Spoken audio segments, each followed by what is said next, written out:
আকাবা উপসাগরের তীরে বসে দাউদ আলাইহিস সালাম জাবুর কিতাব তেলাওয়াত করতেন। উনার কণ্ঠের সুরের ঝংকার এত মধুর ছিল, সাগরের মাছগুলো প্রতি শনিবারে উনি আকাবা উপসাগরের পাশে যখন জাবুরের কিতাব তেলাওয়াত করতেন, সাগরের মাছগুলো সাগর রেখে দিয়ে ডাঙায় চলে আসতো।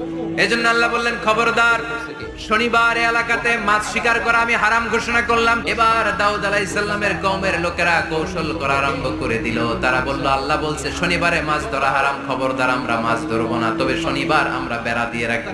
মাছগুলো যখন তেলাওয়াত করতে আসতো, এরা জাল দিয়ে বেরি দিয়ে রাখতো চারদিকে, শনিবারে ধরতো না, কারণ হারাম। বেরি দিয়ে রাখতো, রবিবারে যে ধরতো। আল্লাহ কি এটা বুঝাইছে? আল্লাহ বুঝাইছে শনিবারে যত মাছগুলো এসেছে এগুলো ধরা যাবে না, এগুলো যখন আবার সাগরের প্রবাহে ভেসে চলে যাবে, তোমরা আবার নৌকা নিয়ে মাছ শিকার করতে পারবে, ঠিক কিনা? ওরা কৌশল করে জাল দিয়ে রবিবারে যেয়ে ধরতো। আল্লাহ বললেন, আমার সাথে কৌশল করেছিস, তোদের উপর আমার লানত, তোরা অভিশপ্ত বানর হয়ে যা। মুহূর্তে পুরো জাতিটাকে বানরে রূপান্তরিত করে দিল কে?